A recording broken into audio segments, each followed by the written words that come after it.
الحمد لله الحمد لله نحمده ونستعينه ونستغفره ونؤمن به ونتوكل عليه ونعوذ بالله من شرور أنفسنا ومن سيئات أعمالنا من يهده الله فلا مضل له ومن يضلله فلا هادي له وأشهد أن لا إله إلا الله وحده لا شريك له وأشهد أن محمدا عبده ورسوله أما بعد فأعوذ بالله من الشيطان الرجيم بسم الله الرحمن الرحيم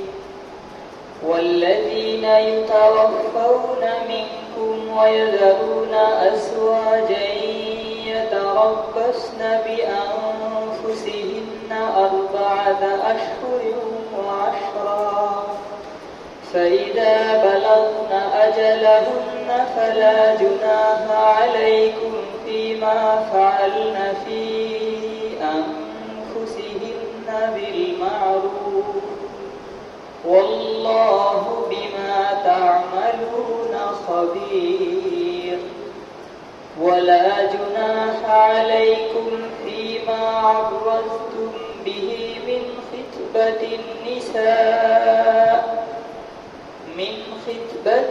النساء أو أكننتم في أنفسكم علم الله أنكم ستذكرونهن ولكن لا تواعدوهن سرا إلا أن تقولوا قولا معروفا ولا تعزموا عقدة النكاح حتى يبلغ الكتاب أجله واعلموا أن الله يعلم ما في أنفسكم فاحذروا واعلموا أن الله غفور حليم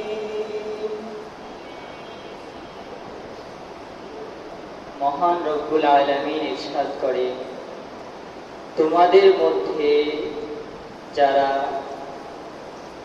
স্ত্রী রেখে মৃত্যুবরণ করে তাদের স্ত্রীগণ নিজেদেরকে প্রতীক্ষায় রেখে 4 মাস 10 দিন ইদ্দাত পালন করবে।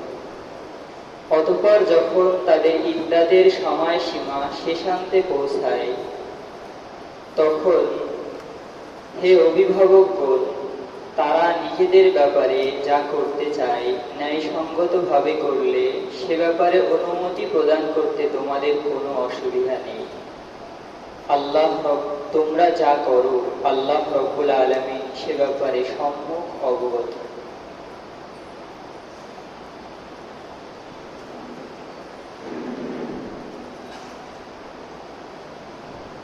তোমাদের কোনো অসুবিধা নেই ইদ্দাত পালনরত মহিলাদেরকে তোমরা ইশারা ইঙ্গিতে বিবাহের প্রস্তাব দিবে অথবা তাদের বিবাহ করার বিষয়টি তোমরা অন্তরে গোপন রাখবে।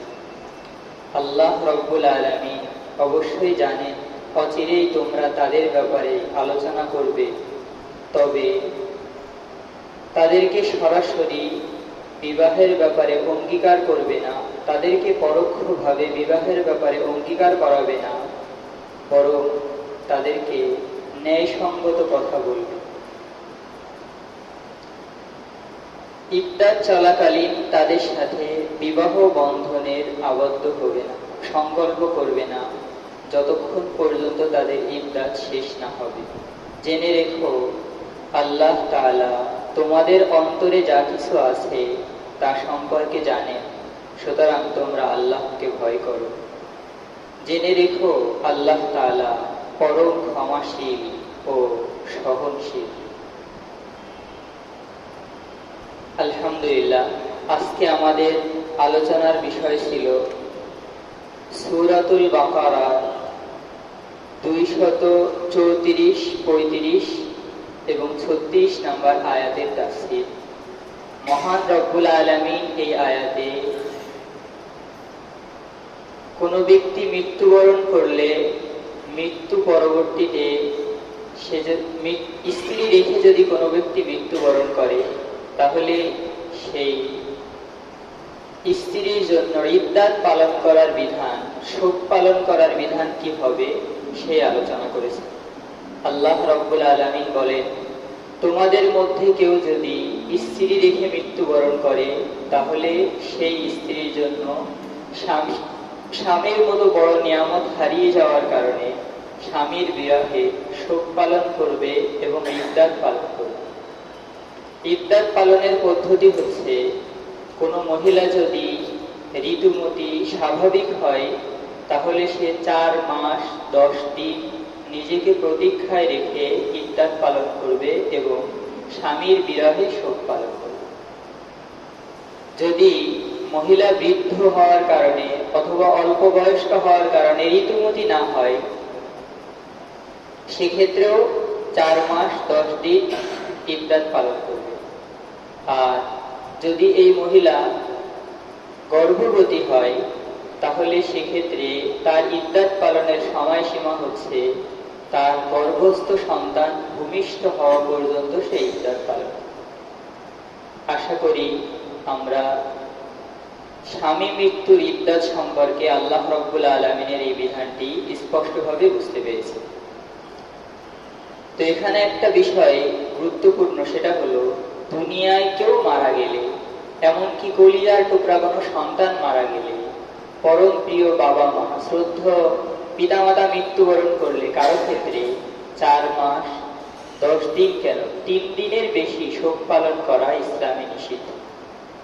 শোক পালন বলতে বোঝায় হলো 3টি জিনিস। নারীদের ক্ষেত্রে তারা কোনো সাজসজ্জা গ্রহণ করবে না এবং আনন্দ উল্লাস করবে না, এ থেকে বিরত থাকবে এবং অন্য কোনো স্বামীর সাথে বিবাহ বন্ধনে আবদ্ধ হবে। এভাবে একটা নারী 4 মাস 10 দিন কাটাবে। গর্ভবতী হলে সেই গর্ভস্থ সন্তান ভূমিষ্ঠ হওয়া পর্যন্ত কাটাবে। কিন্তু যদি স্বামীর ইদ্দাত না হয়, অর্থাৎ কারো সন্তান, বাবা মা কেউ মারা যায়, সেক্ষেত্রে তাদের জন্য শোক পালন করার অনুমতি আছে সর্বোচ্চ 3 দিন। রাসূলুল্লাহ সাল্লাল্লাহু আলাইহি ওয়াসাল্লাম বলেন, লা ইয়াহিল্লু লিমরাতিন মুমিনিন তুমিনু বিল্লাহি ওয়াল ইয়াউমিল আখিরি আই ইউহিদ্দা আলা মাইতিন ফাওকা 3 আইয়াম। কোন ব্যক্তির জন্য এটা জায়েজ নয় যে সে মৃত্যু কারোর জন্য 3 দিনের অধিক শোক পালন করবে একটা।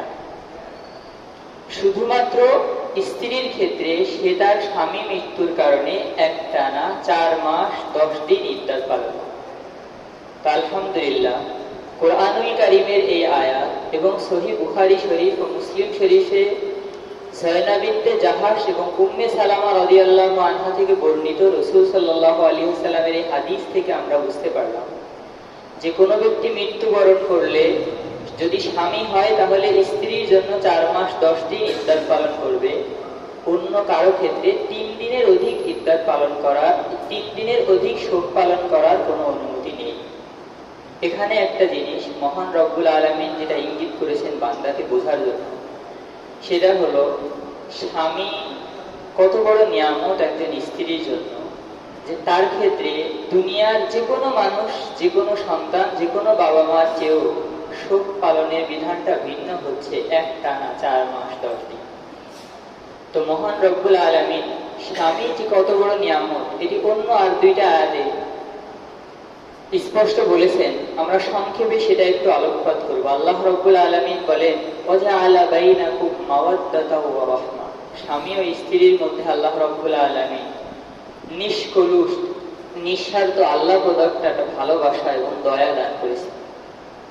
সূরাতুত তাওবার 34 নম্বর আয়াতে আল্লাহ রাব্বুল আলামিন বলেন, আর রিজালু কাওয়ামুনা আলান নিসা বিমা ফাদ্দালাল্লাহু বা'দাহুম আলা বা'দ ওয়া বিমা আনফাকু। আল্লাহ রাব্বুল আলামিন নারীদের উপর পুরুষদেরকে শ্রেষ্ঠত্ব দান করেছেন এবং আল্লাহ রব্বুল আলামিন নারীদের কর্তৃত্বশীল বানিয়েছেন পুরুষকে, এবং নারীদেরকে পুরুষদের উপর শ্রেষ্ঠত্ব দান করেছেন, আর নারীগণ পুরুষগণ তাদের স্ত্রীদের উপরে যে সমস্ত খরচারি বহন করে, এর জন্য আল্লাহ রাব্বুল আলামিন তাদেরকে শ্রেষ্ঠত্ব দান করেছেন। তো এখানে দুইটা বিষয়, একটা হলো স্বামী, আল্লাহ রাব্বুল আলামিন স্বামীকে শ্রেষ্ঠত্ব দান করেছেন। কিভাবে এই শ্রেষ্ঠত্ব? আমরা যদি সহজ আঙ্গিকে সৃষ্টির সূচনা ইতিহাস থেকে বুঝে আসতে চাই, তাহলে আল্লাহ রাব্বুল আলামিন সূরাতুন নিসায়ের প্রথম আয়াতে একজন নারী জীবনে স্বামী যে কত বড় নিয়ামত, এবং ইসলাম আসলে কৃতজ্ঞ হতে শিখায়, যার অবদান আছে জীবনের উপরে তার ব্যাপারে কৃতজ্ঞশীল হওয়া, এটা শিখায়। তো আল্লাহ রাব্বুল আলামিন সূরাতুন নিসা অর্থ নারী, তো এই সূরার প্রথম আয়াতে একজন নারীর জীবনে স্বামী কত বড় নিয়ামত সে বিষয়ে ইঙ্গিত করেছে। আল্লাহ রাব্বুল আলামিন বলেন, ইয়া আইয়ুহান নাসু তাকু রাব্বাকুমুল্লাযী খালাকাকুম মিন নাফসিন ওয়াহিদাতিন ওয়া খালাকা মিনহা যাওজাহা وبث منهما رجالا كثيرا ونساء। হে মানব মণ্ডলী, তোমরা সেই রবকে ভয় করো যিনি তোমাদেরকে এক নফস, এক আত্মা, এক ব্যক্তি থেকে সৃষ্টি করেছেন। তিনি হলেন হযরত আদম আলাইহিস সালাম।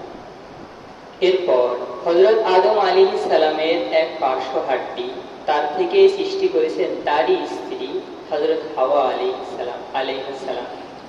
অতঃপর তাদের এই দাম্পত্য জীবন থেকে বহু সংখ্যক পুরুষ ও নারীকে আল্লাহ সৃষ্টি করেছেন। তাহলে সৃষ্টির সূচনা ইতিহাসে প্রত্যেক মানব মণ্ডলীর জীবনে যেমন আদম ও হাওয়া আলাইহিস সালামের অবদান আছে, তারা সকলের আদি পিতা, তেমনি বিশেষভাবে একজন নারীর জীবনেও বিশেষ অবদান আছে, সেটা হলো স্বামী।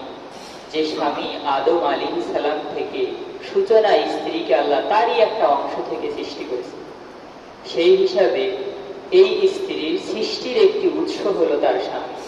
এই স্ত্রীর সৃষ্টির মূল বিন্দু হলো স্বামী। তাহলে আল্লাহ রাব্বুল আলামিনের পর স্বামীর অবদানটা সৃষ্টির সূচনাকালে কত বেশি ছিল। প্রসিদ্ধ দার্শনিক, ইসলামী হাদিস গবেষক, হাদিস বিশারদ এবং অষ্টম শতাব্দীর আরব ভূখণ্ডের সুপ্রসিদ্ধ আলেমে দ্বীন, যার প্রসিদ্ধি মাকবুলিয়াত এবং যার গ্রহণযোগ্যতা এতটাই বেশি ছিল, যার আবেদনে বিশ্ব বিধ্বংসী তাতারি হামলার সময় তিনি দামেস্ক শহরে মুসলমান বলতে সর্বস্তরের সকলকে একত্রিত করেছিলেন তাতারি হামলা, হিংস্র চেঙ্গিস খানের হামলাকে রুখে দেওয়ার জন্য, যার কাছে মুঘল সম্রাট পর্যন্ত পরাস্ত হয়েছিল, অন্য বিশাল সাম্রাজ্য তার কাছে পতন ঘটেছিল। কোটি কোটি মানুষকে হত্যা করার পর যখন দামেস্ক শহরে তার বাহিনী পৌঁছায়, তখন বিদগ্ধ দার্শনিক আলেম, তার এতটাই গ্রহণযোগ্যতা ছিল যে তিনি মানুষকে ব্যাপক হারে তার ডাকে সাড়া দিয়ে সকলে এমন দুর্বল আন্দোলন গড়ে তুলেছিল, যার আন্দোলনের ফলে এই বিধ্বংসী তাতারি হামলা পর্যন্ত রুখে দিতে সক্ষম হয়েছিলেন। সুবহানাল্লাহ। সেই বিদগ্ধ দার্শনিক আলেম তিনি হলেন আল্লামা ইবনে তাইমিয়া রাহিমাহুল্লাহ। তিনি তার ফতোয়া, প্রসিদ্ধ ফতোয়া গ্রন্থ মাজমুআ ফতোয়ার ৩২ নম্বর খণ্ডের ২৭৫ নম্বর পৃষ্ঠায় লিখেছে যে ওয়ালাইসা আলাল মারআতি হাক্কুন বাদা হাক্কিল্লাহি ওয়া রাসূলিহি আওজাবা মিন হাক্কিজ যাওজ। কোন নারীর জীবনে আল্লাহ এবং রাসূল সাল্লাল্লাহু আলাইহি ওয়াসাল্লামের পর তার স্বামীর চেয়ে সবচেয়ে বড় অবদান এবং সবচেয়ে দায়িত্ব কার ক্ষেত্রে নাই। এতটাই শ্রেষ্ঠত্ব একজন নারীর জীবনে স্বামী।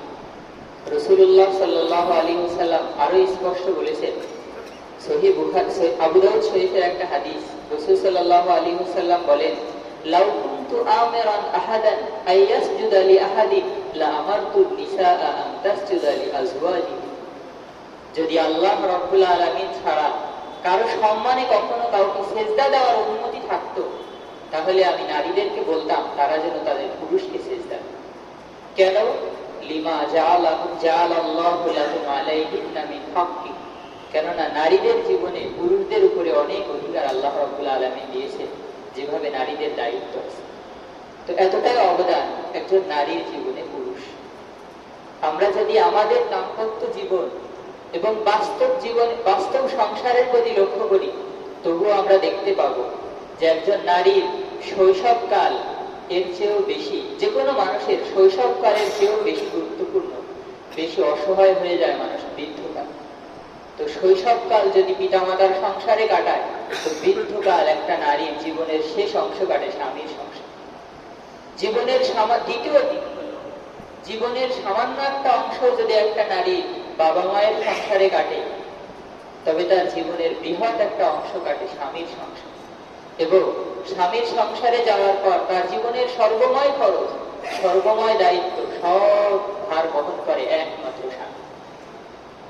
তৃতীয় বিষয়, একজন নারীর জীবনে একটা মৌলিক চাহিদা হলো তার জীবনের চাহিদা, যা সারাটা জীবন আদরের কোলে একমাত্র পূরণ করে তার প্রাণের স্বামী। সুবহানাল্লাহ। এই অবদানগুলো এমন, যার প্রেক্ষিতে দুনিয়ার কোনো কিছু তুলনা হয় না একজন নারীর জীবন। তাই রাসূলুল্লাহ সাল্লাল্লাহু আলাইহি ওয়াসাল্লাম বলেছেন যে নারীগণ তারা যেন তাদের স্বামীর অনুসরণ করে, তাদের স্বামীকে ভালোবাসে এবং তার স্বামীর আনুগত্য করে।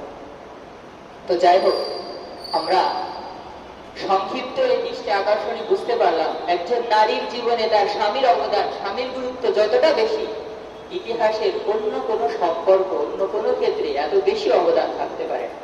এই জন্য আল্লাহ রাব্বুল আলামিন সাধারণ নিয়ম নীতির ঊর্ধ্বে একজন নারীর জীবনে স্বামী যদি মৃত্যুবরণ করে, তাহলে তাকে 4 মাস 10 দিন একটানা শোক পালন করার হুকুম দিয়েছে।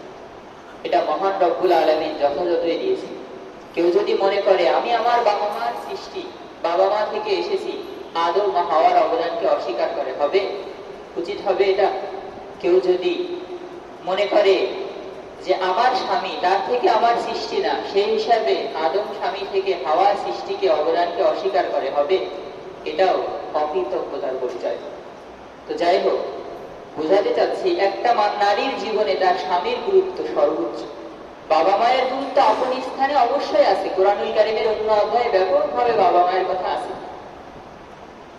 তো যে জিনিসটা অস্পষ্ট, এটা স্বীকার করানোর জন্যই আল্লাহ রাব্বুল আলামিন যেভাবে বলেছেন, রাসূল সাল্লাল্লাহু আলাইহি সাল্লাম এক কথাই বলেছেন যে সেজদা করতে হলে তার সম্মানে স্বামীকে সেজদা করতে। স্বামীর সম্মান কেন? তার জীবনের অবদান স্বামীর স্ত্রীর উপরে অনেক বেশি। ভালোবাসা এবং আল্লাহ প্রদত্ত মায়া সবকিছুই আছে স্বামীর মধ্যে। তো যাই হোক, এই স্বামী যদি মৃত্যুবরণ করে, এখানে ইসলামের ভিন্ন একটা হুকুম হলো দীর্ঘ 4 মাস 10 দিন ইদ্দাত পালন করবে। এই সময় একজন নারী 3টি জিনিস পরিহার করবে।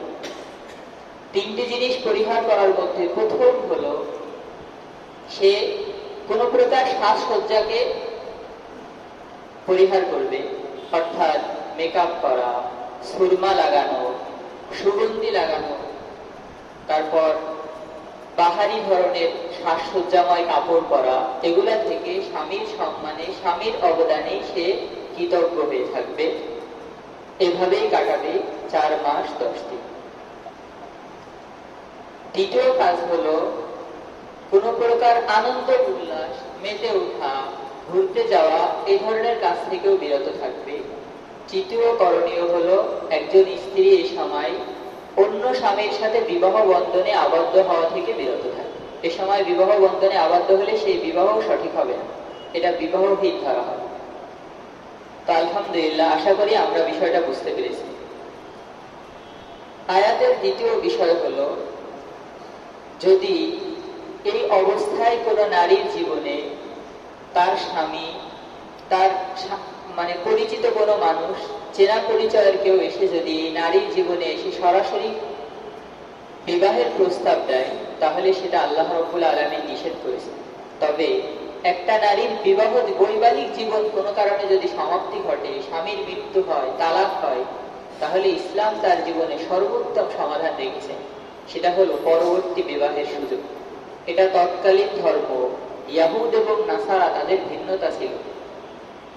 ইহুদি ধর্মে ছিল কোন নারী একবার স্বামী মৃত্যুবরণ করলে দ্বিতীয়বার আর কখনো বিবাহের সুযোগ তার থাকতো না।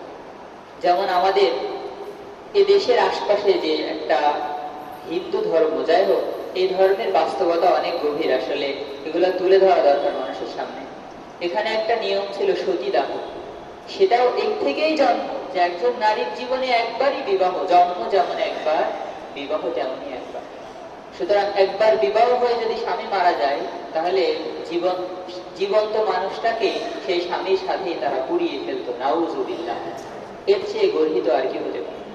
মহান রব্বুল আলামিন একজন নারীর জীবনে তার স্বামীর অবদানকে স্বীকার করার জন্য যেমন ইত্যাদের বিধান রেখেছেন, তেমনি বাস্তব প্রয়োজনে, বাস্তব জীবনে একজন নারীকে দ্বিতীয় আরেকটা নতুন সংসারে যাওয়ারও সুযোগ যথাযথভাবে রেখেছে। সুবহানাল্লাহ। যদি এর একটা হতো আরেকটা না হতো, ইত্যাদের বিধান নাই, তাহলে বাস্তবতা হতো যে স্বামীর অবদানকে সে আর স্বীকার করছে।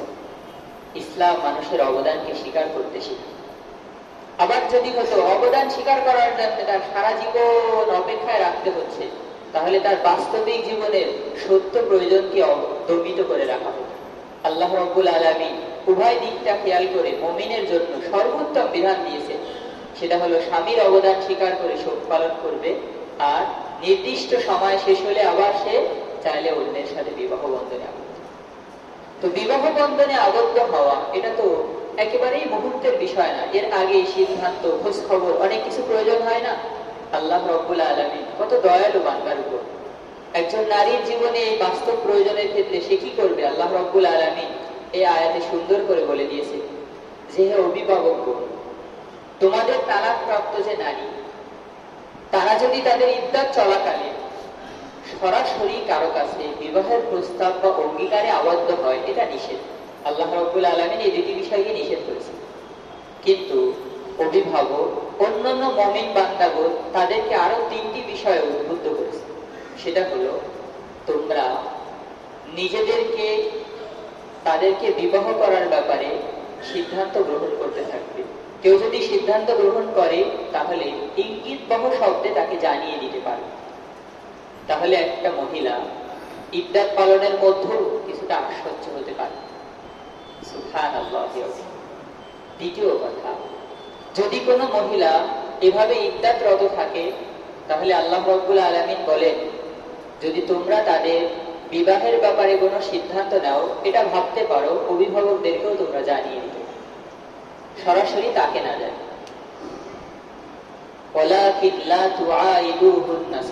কিন্তু গোপনে তাদের সাথে স্পষ্ট বিবাহের অঙ্গীকার করো না, কারণ স্পষ্ট বিবাহের অঙ্গীকার করলেই তো তার স্বামীর অবদানের প্রতি অকৃতজ্ঞতা। সুবহানাল্লাহ। আল্লাহু আকবার। এই আয়াত আল্লাহ রাব্বুল আলামিন বলেন, ওয়ালা জুনাহা আলাইকুম ফীমা আররাসতুম বিহি মিন খিতবাতিন নিসা। নারীদেরকে তোমরা যদি ইঙ্গিতবহ শব্দে প্রস্তাব পাঠাও, তাহলে এক্ষেত্রে কোনো অসুবিধা নেই। বিষয়টা জরুরি ছিল, কারণ ইদ্দাত শেষান্তে মুহূর্তে সে কোথায় পাবে? হযরত আব্দুল্লাহ ইবনে আব্বাস রাদিয়াল্লাহু আনহু, যিনি হলেন তাফসীর কারকদের মধ্যে রাসূল সাল্লাল্লাহু আলাইহি ওয়াসাল্লামের দুআর ওসিলায় সর্বশ্রেষ্ঠ মুফাসসির উম্মতের মধ্যে, আল্লাহ রাব্বুল আলামিন সরাসরি তার নাম নিয়ে দোয়া করেছিলেন। আল্লাহুম্মা, সহিহ বুখারীর বর্ণনায় আছে, আল্লাহুম্মা আলহিমহুল কিতাব ওয়া ফাহিমহুত তাহবীর। হে আল্লাহ, এই ছোট্ট ক্ষুদ্র সাহাবী আব্দুল্লাহ ইবনে আব্বাস, তাকে কোরআনের ইলম দান করেন এবং কোরআনের ব্যাখ্যা তথা তাফসীরের ইলম দান করেন। উনি এই তাফসীর করেছেন যে কোন শব্দে তোমরা একজন নারীকে বলবে, সেটা হলো যে বলবে, আমি একটা নারীকে বিবাহ কথা ভাবতেছি, যদি সতী সাধ্য তেমন ভালো নারী পায় তাহলে বিবাহ করবো। এই কথা একজন তা ইদ্দাতরত মহিলাকে স্পষ্ট জানিয়ে দেওয়া যেত, কারণ এটা ইঙ্গিতবহ একটা শব্দ। সরাসরি তোমাকে বিবাহ করবো এই কথা তো বলেন। দ্বিতীয় বিষয়, অথবা যদি তোমরা মনে তাদেরকে বিবাহ করার কোনো সংকল্প করে থাকো, তাহলে এটাও করতে পারো। তৃতীয় বিষয়, যে তাদেরকে সরাসরি বিবাহের প্রস্তাব দিবে না, এর থেকে বিরত থাকবে। আলহামদুলিল্লাহ। তো আমরা বুঝতে পারলাম যে এই অবস্থায় একজন নারীর জীবনে তার স্বামীর অবদানকে স্বীকার করাটা যেমন জরুরি ছিল, সমন্বয়কৃত বিধান আল্লাহ রাব্বুল আলামিন দান করলেন। আর একটা জিনিস বোঝার বিষয় হলো, আল্লাহ রাব্বুল আলামিন যে ক্ষেত্রে যে বিধান দিয়েছেন সেটা সর্ববিবেচনায় সর্বশ্রেষ্ঠ, এতে কোনো প্রকার সন্দেহ নেই। এখন 40 দিন কেন? সাহাবিয়ে রাসূল আব্দুল্লাহ ইবনে আব্বাস রাদিয়াল্লাহু আনহু বলেন, জানো 40 দিন কেন? এই হাদিস সহিহ বুখারীতে আছে, মুসলিম শরীফেও আছে। সেটা হলো রাসূলুল্লাহ সাল্লাল্লাহু আলাইহি ওয়াসাল্লাম বলেন, ওয়া ইন্না খালকা আহাদিকুম ইয়াজমাউ ফি বাতনি উম্মিহি 40 ইয়াওমান নুতফাতান, তোমাদের সৃষ্টি তোমাদের মাতৃগর্ভে 40 দিন থাকে রক্ত বীর্য রূপে স্থির থাকে। সুম্মা আলাকাতান মিসলা যালিক, এরপর 40 দিন এভাবে রক্তপিণ্ড হিসাবে থাকে। সুম্মা মুদগাতান মিসলা যালিক, এর পরবর্তী 40 দিন আবার সেখানে গোশতপিণ্ড হিসাবে থাকে, যার মধ্যে শরীরের স্বাভাবিক অঙ্গ প্রত্যঙ্গ তৈরি হয়ে যায়। ফায়াতিহিল মালাকু ফায়ানফাখু ফীহির রূহ, এরপর একজন ফেরেশতা আসে, এই ফেরেশতা এসে তোমাদের মাতৃগর্ভে এই সদ্য সন্তানের মধ্যে রূহ সঞ্চার করে। ফায়াতাহাররাকু, এরপর এই সন্তান মাতৃগর্ভেই নড়াচড়া করতে থাকে। সুবহানাল্লাহ। তিনি বলেন, ইসলাম হলো সর্বকালের সর্ব এলাকার যে কোনো মানুষের জন্য যুগান্তকারী বিধান। আজকে যদি আমরা বৃহৎ প্রযুক্তি এবং বিভিন্ন আশ্রয় নিয়ে মাতৃগর্ভে সন্তান আছে কিনা, তার রূহ আছে কিনা এই বিষয়ে নিশ্চিত হতে পারি, তাহলে হয়তো যন্ত্রের সাহায্যে হতে পারে। কিন্তু আল্লাহ রাব্বুল আলামিন এই বিধান দিয়েছেন বিশ্ব ভূখণ্ডের প্রত্যেক প্রত্যন্ত অঞ্চল সর্বত্র সবার জন্য।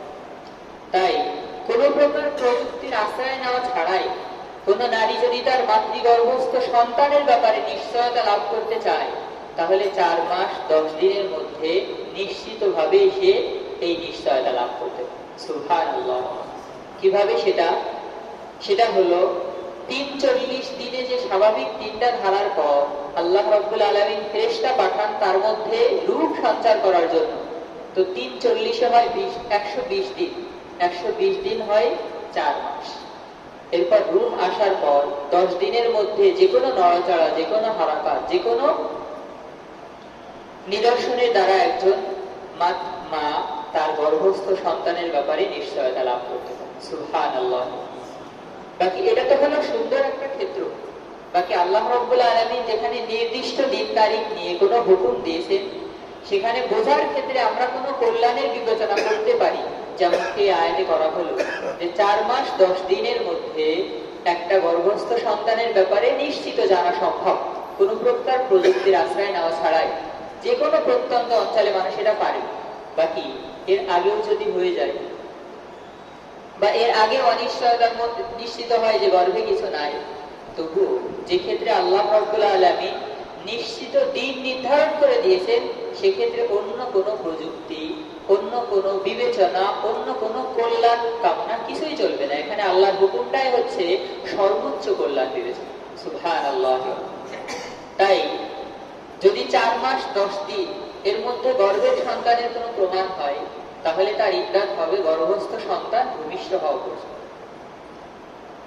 আর যদি না হয়, তা ঋতু আসতে থাকে, তাহলে এইভাবে 4 মাস 10 দিন শেষ হলে একটা মহিলা তার ইদ্দাত শেষ হতে অন্যের স্বামীর সাথে বিবাহ বন্ধনে আবদ্ধ হবে। আল্লাহ রাব্বুল আলামিন আমাদেরকে বোঝার তৌফিক দান। ইদ্দাত সম্পর্কে জরুরি কয়েকটা কথা, সেটা হলো এই ইদ্দাত পালন করবে কোথায়? ইদ্দাত পালন করবে তালাক এর ইদ্দাত হোক। তালাকের ইদ্দাত এর আগের দিন আলোচনা করেছেন, আরেকজন হুজুর এসেছিলেন। আমি ভাবছি একটা বিষয়ে বলা দরকার, সেটা হলো কোরআনুল কারীমে আল্লাহ রাব্বুল আলামিন যে বলেছেন আত-তালাকু মাররাতান, আমরা শুরুতেই শুনেছি না? ওই সময়ের স্পষ্ট ব্যাখ্যা বলা হয়েছিল আত-তালাকু মাররাতান। আল্লাহ রাব্বুল আলামিন কোরআনুল কারীমে যে বলেছেন তালাক 2 বার, এর অর্থ হলো বিবাহ সহ বিবাহবিহীন যে স্ত্রীকে ফেরতযোগ্য তালাক হচ্ছে 2 বার দেওয়া যায়। রাজি তালাক 2 বার দেওয়া যায়। সেটা কিভাবে হবে?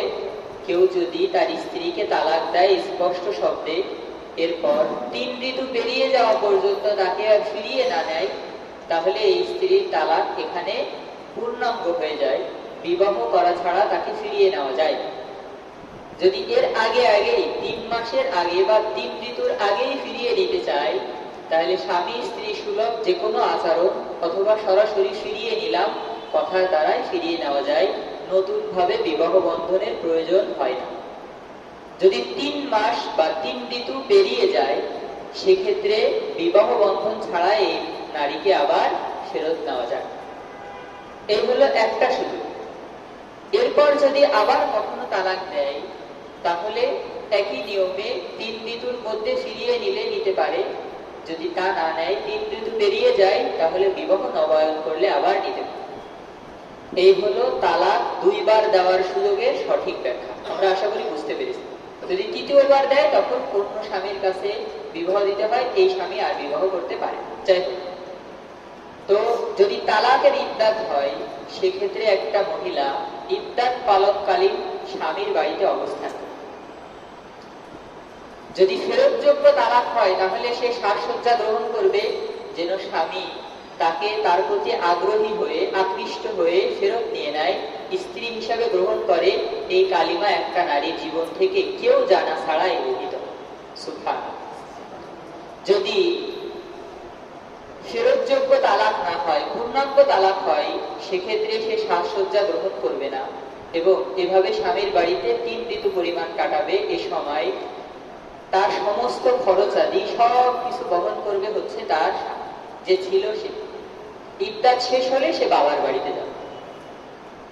যদি কখনো স্বামীর বাড়িতে তার অসুবিধা হয় থাকতে, তাহলে 3টা ক্ষেত্র আছে যেখানে স্বামীর বাড়িতে অনিশ্চয়তা বোধ করলে স্ত্রীর বাবার বাড়িতে চলে যেতে পারে। তো সেই 3টা বিষয় হলো, 1 নাম্বার, নিজের জীবন ও সম্পদের প্রতি আশঙ্কা বোধ করলো, তখন সে স্বামীর বাড়িতে না থেকে বাবার বাড়িতে বা নিরাপদ কোনো স্থানে চলে যেতে পারে। 2 নাম্বার, যদি নিজের সতীত্বের ব্যাপারে অনিশ্চয়তা বোধ করে, তাহলেও সে স্বামীর বাড়িতে অবস্থান করবে না, তার বাবার বাড়িতে বা নিরাপদ স্থানে চলে যাবে। 3 নাম্বার, মৃত্যুবরণ যদি করে স্বামী, তাহলে স্বামী মৃত্যুর একাকিত্ব বোধটা যদি তার অস্বাভাবিক হয়ে যায়, যেখানে একাভাবে থাকতেই পারে না, অনেক সময় থাকে না, ঘুমাইলে চিল্লিয়ে ওঠে, কিতাবে বিভিন্ন উদাহরণ আছে যে সে কোনোভাবেই থাকতে পারছে না সেখানে, সেক্ষেত্রে একজন স্ত্রী নিরাপদ কোনো আবাসস্থলে আশ্রয়স্থলে নিতে পারে, অসুবিধা।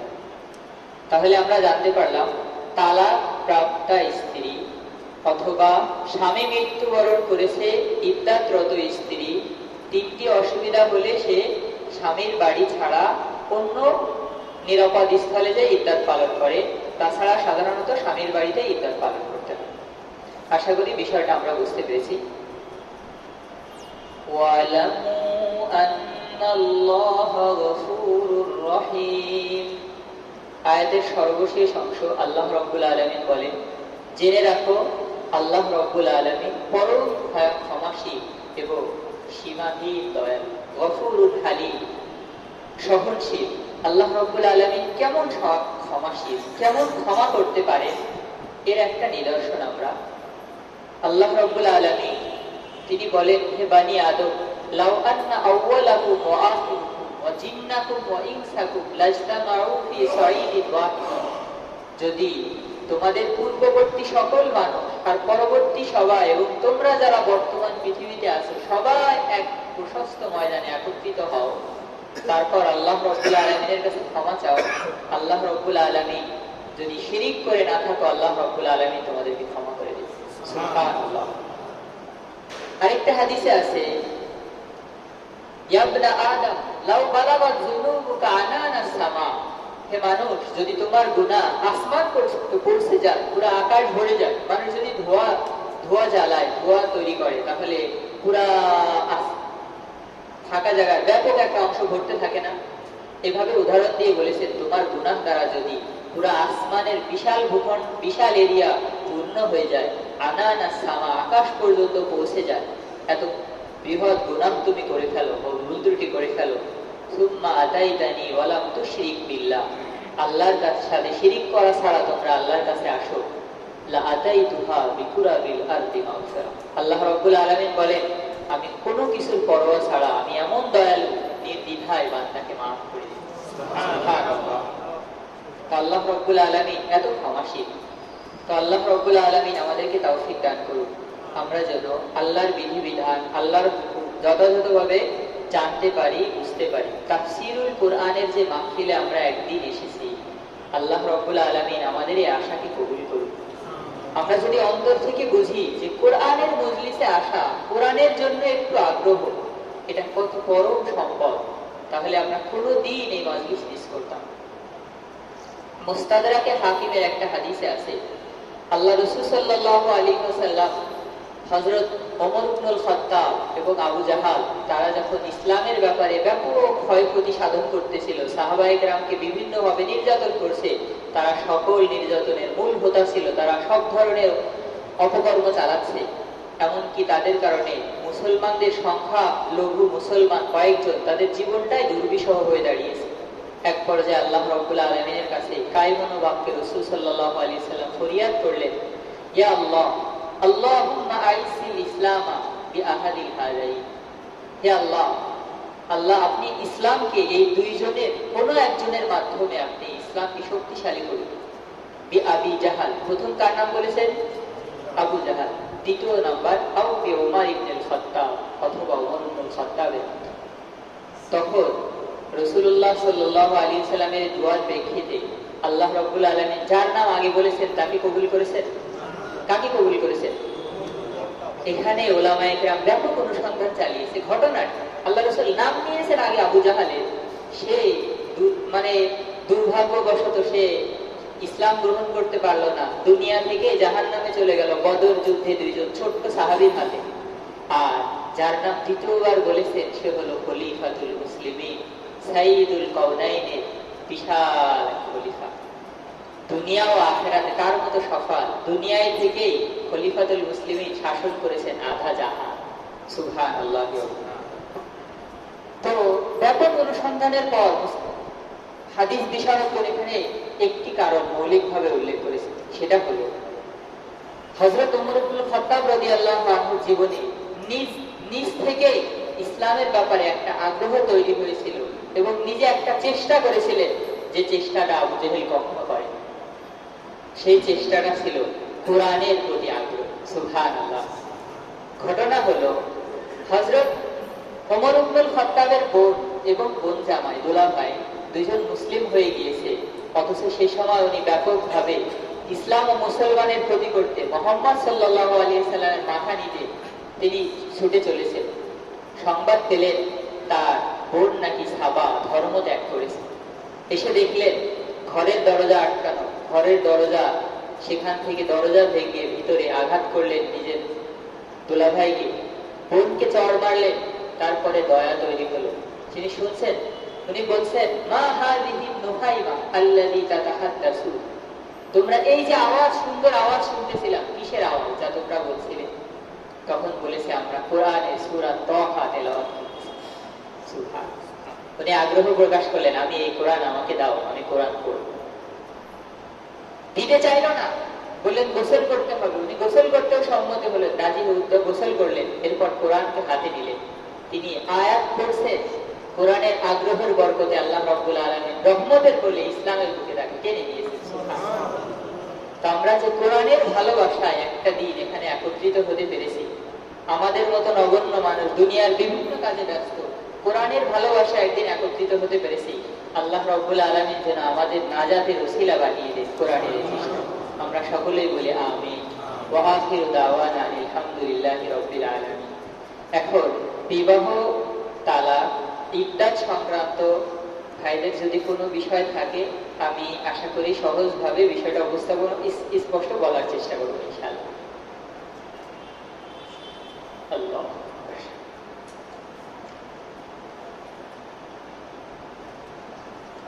দ্বিতীয় আয়াত,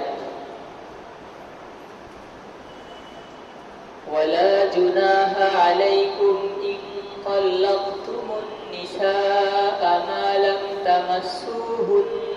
মা লাম তামাসসুহুন্না আও তাফরিদু লাহুন্না ফারিদা ওয়ামাত্তিউহুন্না আলাল মুসি'i قدره وعلى المقتر قدره متاعا بالمعروف হাক্কান আলাল মুহসিনিন। তালাকের তৃতীয় পদ্ধতি আল্লাহ রাব্বুল আলামিন এখানে বলেন, তোমরা যদি নারীদেরকে বিবাহ করার পর তাদেরকে কোনো প্রকার স্পর্শ করা ছাড়া এবং তাদের মোহর ধার্য করা ছাড়াই তাদেরকে তালাক দিয়ে দাও, তাহলে এক্ষেত্রে তোমাদের গুনাহ নেই। তবে তোমরা এই তালাকপ্রাপ্ত নারীদেরকে 2 জোড়া কাপড় দিবে।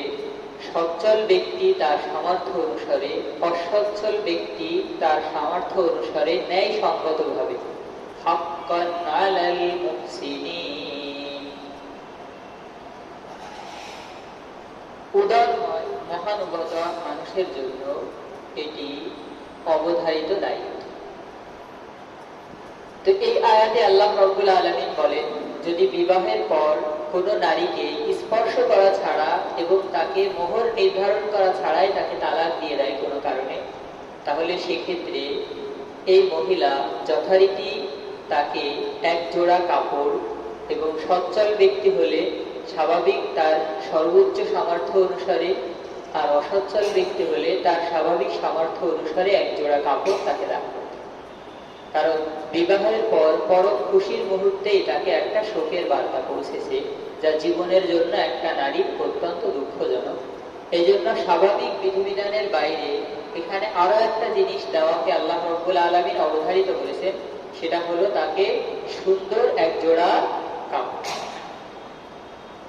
وَإِن طَلَّقْتُمُوهُنَّ مِن قَبْلِ أَن تَمَسُّوهُنَّ وَقَدْ فَرَضْتُمْ لَهُنَّ فَرِيضَةً فَنِصْفُ مَا فَرَضْتُمْ إِلَّا أَن يَعْفُونَ أَوْ يَعْفُوَ الَّذِي بِيَدِهِ عُقْدَةُ النِّكَاحِ وَأَن تعفوا أقرب للتقوى ولا تنسوا الفضل بينكم إن الله بما تعملون بصير।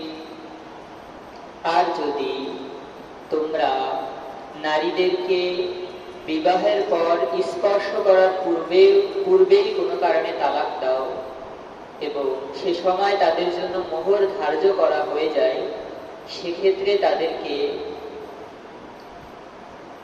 ধার্যকৃত মোহরের অর্ধেক দিতে হবে। এক্ষেত্রে যদি কোনো নারীর অভিভাবকগণ এক্ষেত্রে ক্ষম ছেড়ে দেয় অথবা যাদের কাছে বিবাহের দায়িত্ব রয়েছে তারা স্বামী পক্ষকে মাফ করে দেয়, তাহলে ভিন্ন কথা। তবে হে অভিভাবকগণ, তোমরা এক্ষেত্রে এই হক ছেড়ে দাও, এটা তাকওয়ার ক্ষেত্রে অধিক উপযোগী। তোমরা একে অপরের অবদানকে ভুলে যেও না। ইন্নাল্লাহা বিমা তা'মালুনা বাসীর। নিশ্চয়ই তোমরা যা আমল করো এ ব্যাপারে আল্লাহ রাব্বুল আলামিন সর্বদ্রষ্টা, সব কিছু দেখেন।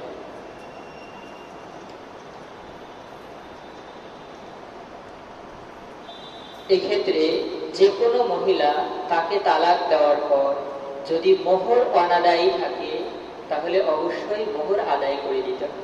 এমনকি যদি মৃত্যুবরণ করে তাহলে মৃত্যু ব্যক্তির রেখে যাওয়া সম্পত্তি থেকে সর্বপ্রথম ঋণ খরচ আদায় করার পর স্ত্রীর মোহরকে পরিশোধ করতে হয় যদি বাকি। এটা অত্যন্ত গুরুত্বপূর্ণ বিধান। কিন্তু আমাদের সমাজে এমন হয় যে ওই কোন সময় যেন আবার মৃত্যুর আগ দিয়ে মাফ করিয়ে নেয়। এটা জঘন্য একটা প্রথা। একজন নারী জীবনের সম্মানের অধিকার, যে তাকে যে একজন পুরুষ বিবাহ করে এনেছে তাকে উপযুক্ত মোহর তাকে পরিশোধ করে। এটা আল্লাহ রাব্বুল আলামিন কোরআনুল কারীমের অনেক আয়াতে বলেছেন। মৃত্যুবরণ করলেও এই মোহর পরিশোধ করতে হবে তার রেখে যাওয়া সম্পত্তি থেকে। এর দ্বারাই বুঝতে পারি এই বিধানটা কত জরুরি। সুবহানাল্লাহি ওয়া বিহামদিহি। তো এক্ষেত্রে যদি কেউ ভিন্ন প্রথা অবলম্বন করে, বিবাহের পর ইচ্ছা করে মাফ করিয়ে নেয় বা তাকে জোরপূর্বক বা ইশারা ইঙ্গিতে তাকে কোণঠাসা করে মাফ করিয়ে দিতে চায়, সবই মারাত্মক গুনাহের অন্তর্ভুক্ত, যার হক তাকে পরিশোধ করতেই।